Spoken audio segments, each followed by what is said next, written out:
The Meridian Alliance had ruled the galaxy for 10,000 years. Their supremacy was unquestioned, their technology unmatched, their military doctrine perfected through millennia of minor conflicts. When they discovered the Sol system in 2157, they expected nothing more than another primitive species to bring under their benevolent protection. The first signs that humanity might be different came during the initial contact meetings. While other species had cowered or marveled at the Alliance's mighty ships, the human diplomats studied them with calculating eyes. Where others had eagerly accepted Alliance protection, the United Earth government asked probing questions about military limitations and sovereign rights. They're surprisingly systematic in their approach, noted High Commander Vaxter to his subordinates. Almost like they're assessing us as much as we're assessing them. He dismissed the thought. After all, what could a single system species know of interstellar warfare? The Alliance's preliminary assessment labeled humans as industrious but unthreatening. Their technology was crude by Alliance standards. Chemical rockets, primitive fusion drives, basic particle weapons. What the assessment failed to note was how quickly humans had developed these technologies, or how rapidly they were advancing. The first major error came 6 months into negotiations, when Alliance intelligence intercepted human military communications. The messages discussed theoretical countermeasures to Alliance weapons and tactical responses to various combat scenarios. Instead of recognizing this as prudent defense planning, the Alliance saw it as evidence of hostile intent. The second error was even more catastrophic. Rather than confront humans diplomatically about their military preparations, the Alliance decided to make an example of Earth. A swift, overwhelming show of force would remind the galaxy why the Alliance had remained dominant for so long. On July 15, 2158, an Alliance battle fleet arrived in the Sol system. Their demands were simple: immediate surrender and disarmament, or face orbital bombardment of major cities. They expected quick capitulation. What they got instead was humanity's first lesson in modern warfare. The Alliance ships never detected the swarms of stealth drones that had been shadowing them since they entered the system. They didn't notice the quantum-entangled command network that allowed Earth's defenders to coordinate instantly across vast distances, and they certainly didn't expect the devastating new weapons humans had developed by studying Alliance technology. When the battle began, it wasn't the quick victory the Alliance had anticipated. Human ships emerged from hiding behind asteroids and moons, their hybrid drives combining Alliance principles with Earth innovations. Their weapons were crude but devastatingly effective. Railed guns accelerated to previously impossible velocities, nuclear-pumped X-ray lasers, and warheads that created localized space-time distortions. Impossible, High Commander Vaxter whispered as he watched his mighty fleet torn apart by what should have been primitive enemies. They were barely in space a century ago. How could they have advanced so quickly? The answer, though the Alliance would take years to fully understand it, lay in humanity's unique history. Unlike the Alliance's carefully managed evolution of military technology, humans had developed their weapons through countless brutal wars. Each conflict had driven innovation, forced adaptation, and taught harsh lessons in the art of combat. The Battle of Sol lasted just 6 hours. When it ended, the Alliance fleet was in ruins, and humanity had announced its arrival on the galactic stage in the most dramatic way possible. But the human commanders took no pleasure in their victory. They knew what would come next, a full-scale war with the most powerful civilization in known space. As the debris of Alliance ships cooled in the void, Admiral Sarah Chen gathered Earth's military leadership. "We never wanted this," she said, studying tactical displays showing Alliance reinforcements already mobilizing. "But if they force us to become masters of warfare, then that's exactly what we'll become." The message Earth broadcast to the Alliance capital was brief but clear. "We offered peace and partnership. You chose conflict. Remember, in the days ahead, you forced this evolution. Whatever happens next is on your heads." In the Alliance capital, as reports of the disaster spread, one junior analyst finally understood what they had overlooked. Humans weren't just another species learning about war. They were a species that had been practicing it their entire history, and the Alliance had just given them access to advanced technology and a reason to use it. The galaxy was about to learn why humans were called reluctant warriors, not because they feared war, but because they were so very, very good at it. The Alliance's response to their defeat at Sol was swift and massive. Within weeks, they dispatched their largest fleet in 500 years. 15,000 ships gathered from across their territory. Their plan was simple: overwhelm Earth's defenses through sheer numbers before the humans could further develop their hybrid technology. What they didn't understand was that humanity had been preparing for this moment since first contact. Deep beneath the lunar surface, quantum computers had been running combat simulations nonstop, developing countermeasures to every known Alliance weapon system. In asteroid bases throughout the solar system, automated factories worked tirelessly, churning out ships and weapons that combined Earth's martial innovation with reverse-engineered Alliance technology. Dr. Maya Patel stood in Earth's Strategic Command Center, explaining humanity's newest weapon to assembled military leaders. "We call it the Nexus Shield," she said, gesturing to holographic simulations. "It uses principles from Alliance shield technology, but we've modified it to create localized quantum fields that can redirect enemy fire back at their ships." Admiral Chen nodded approvingly. "And they won't be expecting it because it's an application of their technology they never considered." Classic human adaptation. The Alliance fleet arrived at the edge of the Sol system exactly as Earth's predictive models had anticipated.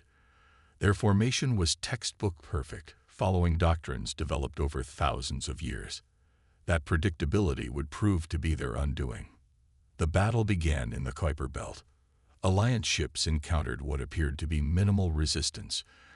Just a few hundred human vessels scattered among the icy bodies. Their commanders pressed forward, eager to engage Earth's main fleet. Too late, they realized they'd fallen into an elaborate trap.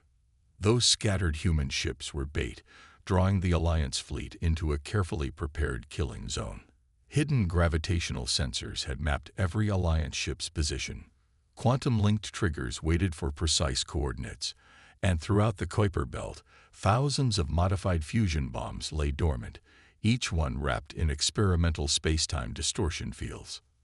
When the traps activated, the Alliance fleet found itself fighting an enemy they couldn't even see. Space itself seemed to turn against them, as artificial gravity wells pulled their ships off course and temporal distortions played havoc with their targeting systems.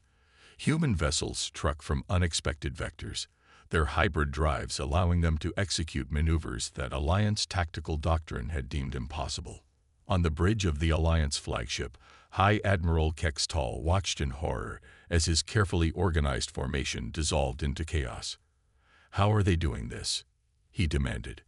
"Their technology shouldn't be capable of these tactics." The answer came from an unexpected source: his ship's artificial intelligence, which had been analyzing the human attacks. "They are not following any known tactical doctrine," it reported. "Each engagement shows evidence of multiple strategic approaches combined in novel ways. They appear to be improvising their tactics in real time."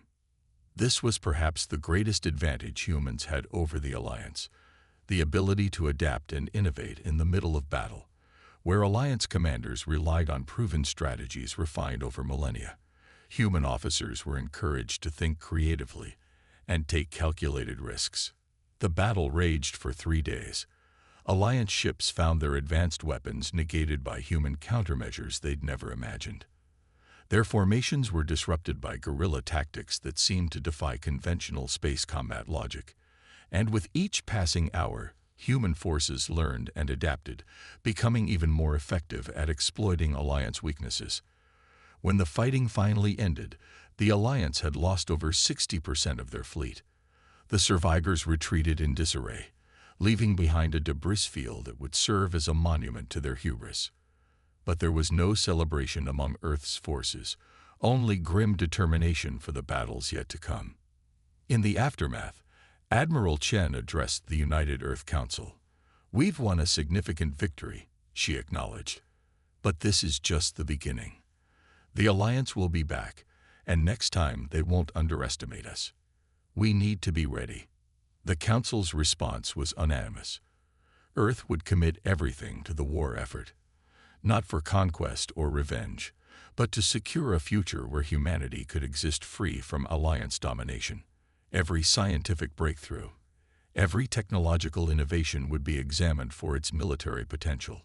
Humanity would become what circumstance demanded, reluctant masters of warfare who fought not for glory, but survival. In Alliance space, the defeat triggered a crisis. For the first time in their history, they faced an enemy who could not only match their military might, but exceed it through tactical innovation. Their response would shape the next phase of the war, and unknowingly drive humanity to even greater advances in the art of combat. The Alliance's next offensive revealed their fundamental misunderstanding of human warfare. They believed that given time to study the Battle of Seoul and the Kuiper Belt engagement, they could develop effective countermeasures to human tactics. What they failed to grasp was that humans never fought the same way twice. Lieutenant Commander James Rodriguez stood before a holographic display of Alliance space, addressing a group of special operations planners. "The Alliance expects us to defend our territory," he explained, pointing to predicted enemy movements. "So we're going to do something completely different. We're going to take the fight to them." Operation Ghostwalker was unlike anything the galaxy had ever seen. Instead of massive fleets engaging in traditional battles, human forces deployed small, highly mobile strike teams. These teams used ships that combined stealth technology with modified Alliance FTL drives, allowing them to slip past enemy defenses undetected. The first the Alliance knew of this new strategy was when their supply lines began mysteriously failing. Strategic shipyards reported critical components missing. Military supplies vanished in transit. Communication relays went dark without warning. It was warfare by 1,000 cuts, each one precisely calculated to cause maximum disruption with minimal civilian casualties. "I don't understand," complained Alliance Strategic Commander Yentl to his staff. "Where is their fleet? Why aren't they defending their borders?" The answer became clear when reports arrived of simultaneous strikes against 50 different Alliance military installations, all perfectly timed to create cascade failures in their defense network. Humans had studied the Alliance's rigid command structure and turned it against them. While Alliance forces waited for orders from their superiors, human strike teams operated with remarkable autonomy. Each unit had the authority to adapt their mission parameters based on battlefield conditions, making them impossibly difficult to counter.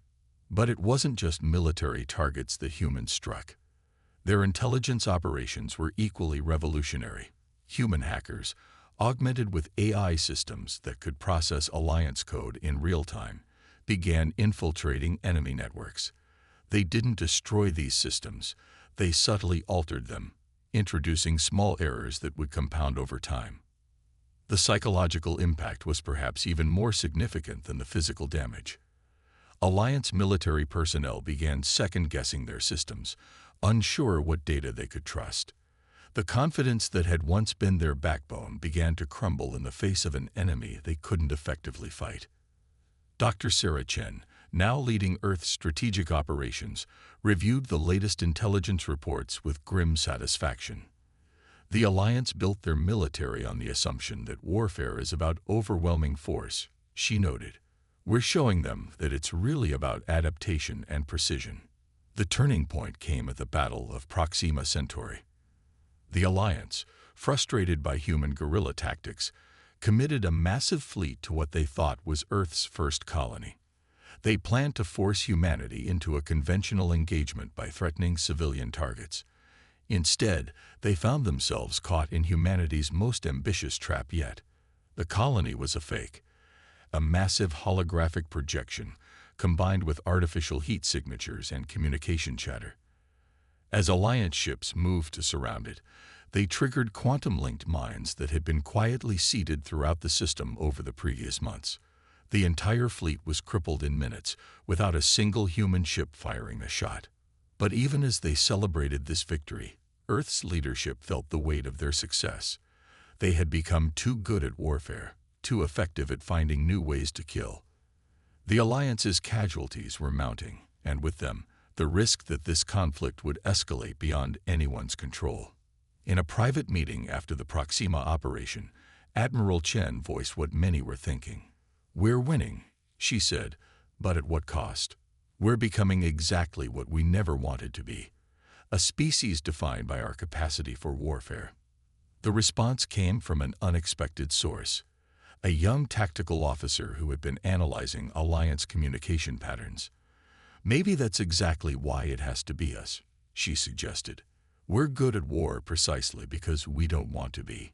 We look for ways to end conflicts quickly and minimize casualties because we understand the true cost of fighting." This insight would shape the next phase of the war. Humanity began developing new tactics not just to defeat the Alliance, but to force them to the negotiating table. Each operation was designed not only for military success, but to demonstrate why continued resistance was futile. As news of their defeats spread across Alliance space, their leadership faced an uncomfortable reality. They had awakened something far more dangerous than a simple warrior species.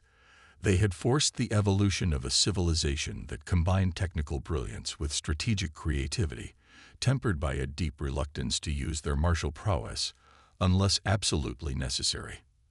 The galaxy was about to learn that the most dangerous warriors were not those who loved war, but those who understood its cost and still found ways to excel at it. Victory, humanity was learning, carried its own kind of burden. As Alliance forces continued to crumble before their superior tactics, Earth's military leaders found themselves wrestling with an unexpected question. How do you win a war without destroying your enemy completely? The Strategic Planning Center on Luna had become a strange hybrid of military command and diplomatic think tank. Screens displaying battle plans shared space with cultural analyses and psychological profiles of Alliance species. In one corner, Dr. Elena Santos, Earth's leading xenoanthropologist, studied recordings of captured Alliance officers. Their entire civilization is built on the concept of military supremacy, she explained to the assembled commanders. Every defeat we inflict doesn't just damage their military capability. It shatters their fundamental understanding of the universe. We're not just winning battles, we're destroying their society's foundation. This realization led to a radical shift in human strategy. Instead of pressing their advantage with more devastating weapons and tactics, Earth's forces began implementing what they called constructive victory, winning in ways that left the Alliance paths to rebuild their identity around something other than military dominance. Admiral Chen, reviewing the latest battle reports, saw both progress and concern. Human casualties were minimal thanks to their superior technology and tactics, but the psychological toll on their forces was mounting. Soldiers trained to defend Earth found themselves increasingly uncomfortable with their role as galaxy-changing warriors. "We never wanted to be conquerors," a young captain wrote in her combat log. "Every victory feels like we're moving further from who we wanted to be. We're becoming the very thing we're fighting against, a species that excels at warfare above all else." The Alliance, meanwhile, was experiencing its own crisis of identity. Their losses had exposed deep flaws in their civilization's structure. Some younger Alliance commanders, having faced humans in battle, began questioning their society's militant foundations. These questions spread through their ranks like a virus, causing more damage than any human weapon. The turning point came during the Battle of Centauri Prime. Alliance forces, desperate to regain their honor, launched a massive assault on the human colony world. They expected Earth's forces to defend it with the same devastating efficiency they'd shown throughout the war. Instead, they encountered something entirely different. Human ships held their fire until the last possible moment. When they did engage, their tactics were precisely calculated to disable rather than destroy. Alliance crews, expecting to be annihilated, found themselves instead being methodically contained and disarmed. It was a display of martial superiority more profound than any previous victory. Humanity wasn't just beating them. They were choosing how to beat them. Look at their formation.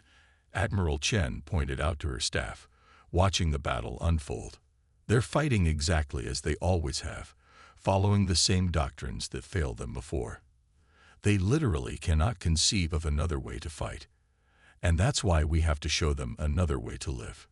The aftermath of Centauri Prime marked a crucial shift in the war.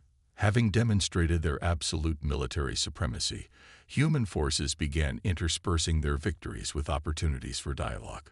Each defeated Alliance commander was treated with respect and exposed to human ideas about warfare, not as a path to glory, but as a last resort when diplomacy failed.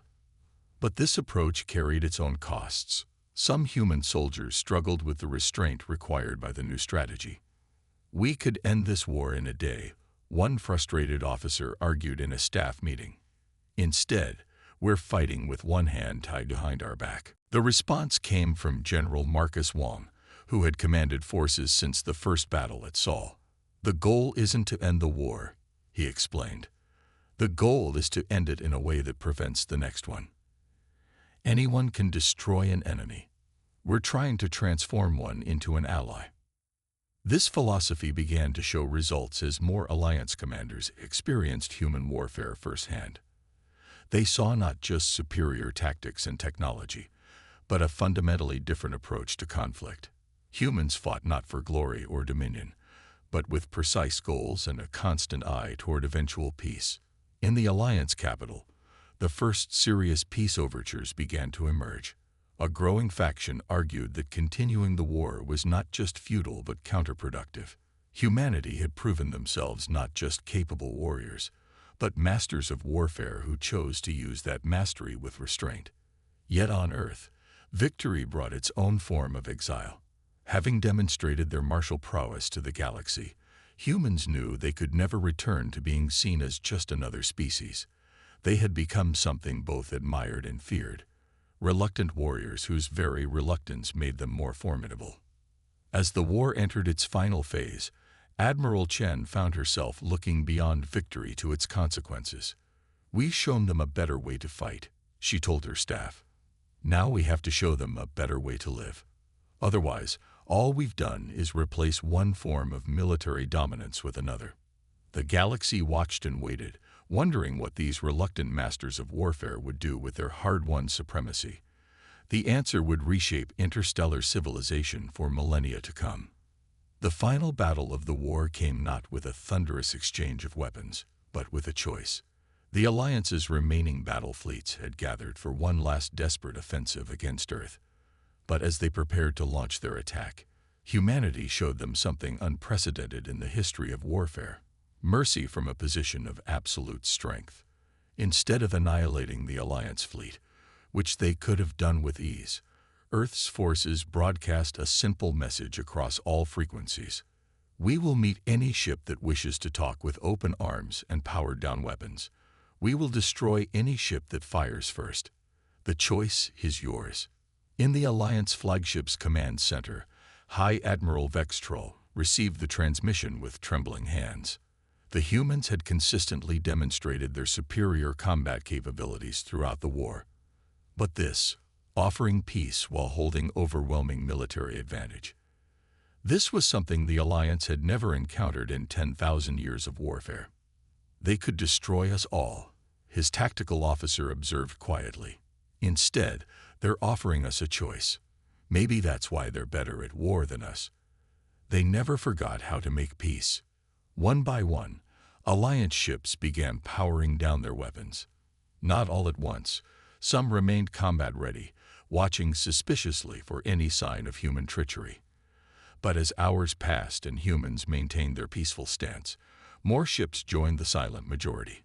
On Earth, Admiral Chen watched the situation unfold with cautious optimism. "This is the real test," she told her staff. "Not whether we can beat them in battle, but whether we can help them become something more than what they were." The peace negotiations that followed were unlike anything the galaxy had seen. Humans approached them, not as conquerors dictating terms, but as equals seeking the sustainable future. They brought not just military leaders, but scientists, philosophers, and cultural experts. Your civilization has spent millennia perfecting the art of warfare, Dr. Santos explained to the Alliance delegation. We're offering you a chance to help us perfect the art of peace. The Alliance representatives were initially skeptical, but they couldn't deny the evidence before them. Humanity had definitively proven their martial superiority, yet they spoke of cooperation rather than conquest. They offered technology-sharing agreements, cultural exchanges, and joint scientific ventures. But perhaps most surprisingly, humans proposed a new role for the Alliance military, not as conquerors, but as peacekeepers. Their experience in warfare, combined with human innovations in conflict resolution, could transform them from agents of domination into guardians of stability. We're not asking you to forget who you are, General Wong told the Alliance military leadership. We're asking you to evolve, just as we were forced to evolve. To become protectors rather than conquerors. The transformation wasn't immediate or easy. Some Alliance factions resisted, clinging to their old beliefs about military supremacy. But as the benefits of cooperation became clear, resistance gradually faded.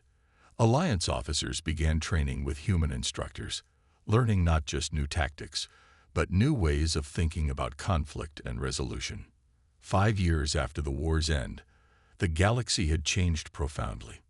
The Alliance's military expertise, tempered by human wisdom about the true cost of warfare, helped maintain peace across known space. Joint Human-Alliance research teams made breakthroughs in technology, medicine, and space exploration. But humanity's reputation as reluctant masters of warfare remained. Other species looked at them with a complex mixture of admiration and wariness, knowing that beneath their peaceful exterior lay an unmatched capacity for combat innovation. Perhaps that's our true role in the galaxy, Admiral Chen reflected, watching a joint human-alliance fleet conduct peacekeeping exercises. Not to wage war, but to remind everyone why war should be the last resort. To be good enough at fighting that others choose to talk instead. The lesson spread across the galaxy. True mastery of warfare wasn't about the ability to destroy enemies, but the wisdom to know when not to. Humanity's greatest victory hadn't come from their superior weapons or tactics, but from their ability to forge peace from the ashes of war. As new species joined the galactic community, they found a civilization transformed. The Alliance's ancient military knowledge, combined with humanity's innovative spirit and philosophical approach to conflict, created something entirely new, a society that understood war deeply enough to preserve peace.